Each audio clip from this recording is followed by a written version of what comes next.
Hyderabad CCS లో సువర్ణ భూమి infra developer సంస్థ ఎండీ శ్రీధర్ పై ఫిర్యాదు చేశారు బాధితులు. ఇన్వెస్ట్మెంట్ పేరుతో మోసం చేశారని కంప్లైంట్ ఇచ్చారు పలువురు సాఫ్ట్వేర్ రిటైర్డ్ ఉద్యోగులు. బైబ్యాక్ ఇన్వెస్ట్మెంట్ పేరిట ఒక్కొక్కరి నుంచి 30 లక్షల నుంచి ₹1 కోటి వరకు వసూలు చేశారని తెలుస్తోంది. ఏడాదిన్నర తర్వాత ఇన్వెస్ట్మెంట్ పై 25% ఎక్కువ చెల్లిస్తామని ఎండీ శ్రీధర్ చెప్పి మోసం చేశారన్నారు బాధితులు. స్కీమ్ కాలపరిమితి దాటినా తమ డబ్బులు చెల్లించకుండా కార్యాలయం చుట్టూ తిప్పించుకుంటున్నారని ఆవేదన వ్యక్తం చేశారు. సువర్ణ భూమి ఇన్ఫ్రా డెవలపర్ సంస్థ ఎండీ శ్రీధర్ పై కేసు నమోదు చేసి తమకు న్యాయం చేయాలని సీసీఎస్ పోలీసులను కోరారు బాధితులు.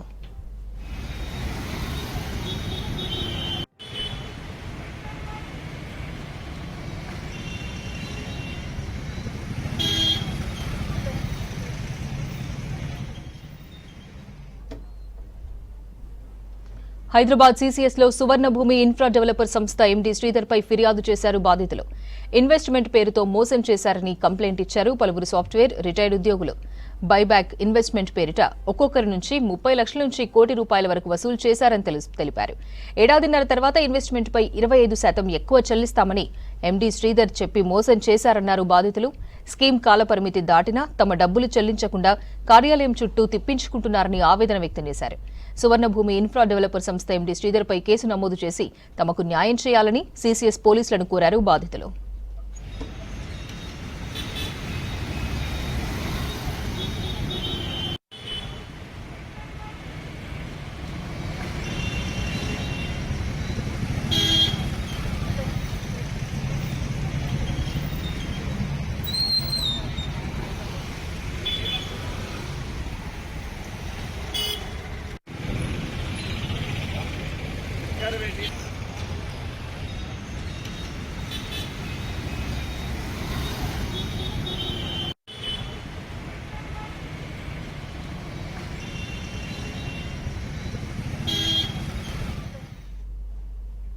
మరిన్ని అప్డేట్స్ ధనరాజ్ లైవ్ లో అందిస్తారు. ధనరాజ్, సువర్ణ భూమి ఎండీ పై కేసు అప్డేట్స్ ఏంటి?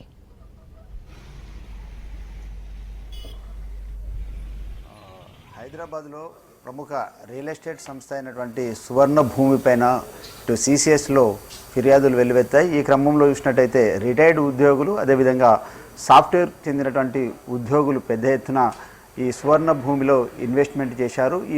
అయితే బైబ్యాక్ సంబంధించినటువంటి రిటర్న్స్ అంటే ఏదైతే ఇన్వెస్ట్మెంట్ చేసినటువంటి డబ్బులను కాల పరిమితిలో ఇస్తామంటూ కూడా పలువురు నుంచి కూడా పెద్ద ఎత్తున డబ్బులను తీసుకున్నటువంటి సంస్థ ఎండీ అయినటువంటి బొల్లినేని శ్రీధర్ పైన హైదరాబాద్ సీసీఎస్లో కంప్లైంట్ నమోదైంది. అయితే గత కొంతకాలం నుంచి చూసినట్టయితే సువర్ణ భూమి సువర్ణ కుటీర్ పేరిట చూసినట్టయితే షాద్ నగర్లో పెద్ద ఎత్తున వెంచర్లు వేయడము, అదేవిధంగా ఆ వెంచర్లలో చాలా తక్కువ ఇన్వెస్ట్మెంట్ పేరుతోటి కూడా పలువురు నుంచి పెద్ద ఎత్తున డబ్బులను సేకరించడం జరిగింది. ఈ క్రమంలోనే 30 లక్షల నుంచి సుమారుగా ₹1 కోటి పైగా కూడా ఒక్కొక్కరి దగ్గర నుంచి ఈ డబ్బులను డిపాజిట్లను తీసుకున్నటువంటి సంస్థ సువర్ణ భూమి చెందినటువంటి డైరెక్టరు, అదేవిధంగా దీని యజమాని అయినటువంటి బొల్లినేని శ్రీధరు గత కొన్నేళ్ల నుంచి కూడా వీళ్లకు తిరిగి రిటర్న్ బైబ్యాక్లో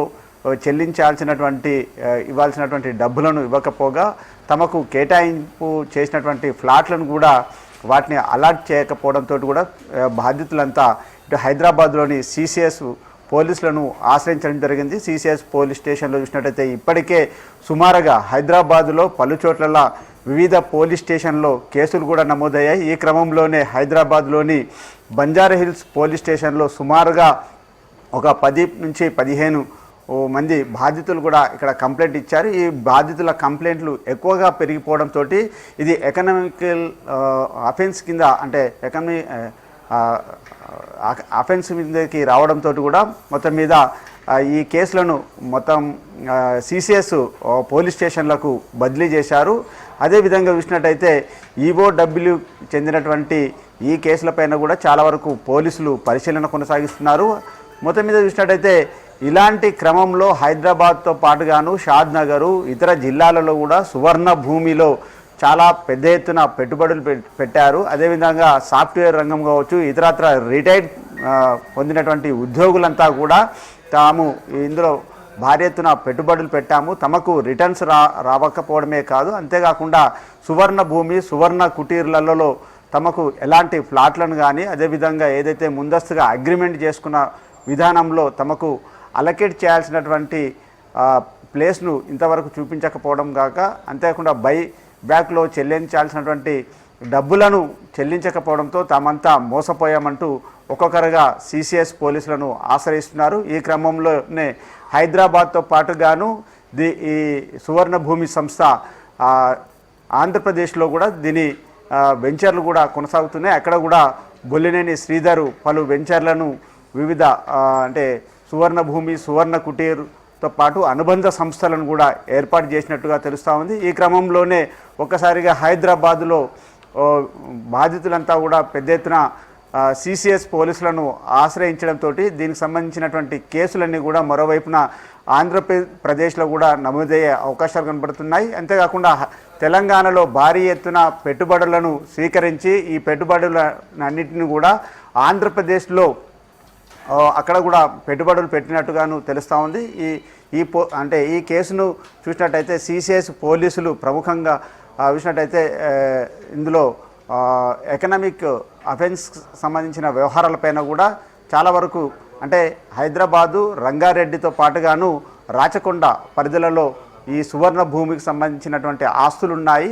ఈ ఆస్తుల సంబంధించి కావచ్చు, అదేవిధంగా బాధితులు ఇచ్చిన ఫిర్యాదు మేరకు ఎండి బొల్లినేని శ్రీధర్ పైన పలు కేసులు నమోదు చేశారు. ఫర్దర్ సంబంధించినటువంటి కేసునంతా కూడా పూర్తిగా దర్యాప్తు చేస్తున్నామని అధికారులు చెప్తున్నప్పటికీ కూడా ఇంకా ఆంధ్రప్రదేశ్ తెలంగాణలలో బాధితులంతా కూడా చాలా వరకు పెద్ద ఎత్తున సంఖ్యలో పెరిగే అవకాశం కనిపిస్తుంది. అయితే బొల్లినేని సువర్ణ భూమి స్టార్ట్ చేసినప్పుడు ప్రముఖంగా ఇందులో చూసినట్టయితే సినిమా యాక్టర్లు ప్రముఖ నటీమణులతోటి కూడా పెద్ద ఎత్తున ప్రచార హోర్ను కొనసాగించారు. అంతేకాకుండా ఈ ప్రచార హోర్ను చూసి ఇందులో పెట్టుబడులు పెట్టిన వాళ్ళు చాలామంది సాఫ్ట్వేర్ రంగంతో పాటుగాను వివిధ రంగాలలో పనిచేస్తూ రిటైర్డ్ అయినటువంటి ఎంప్లాయీస్తో పాటుగాను చాలామంది ఇందులో పెట్టుబడులు పెట్టారు. ఇక వీళ్ళ పెట్టుబడులన్నీ కూడా చాలా వరకు అంటే సువర్ణ భూమిలో ఉన్నాయి కాబట్టి ఇంతకాలం చూసినట్టయితే వాళ్ళ పెట్టుబడులు సేఫ్ అనుకున్నారు. కానీ బాధితుల కంప్లైంట్ ఫిర్యాదులు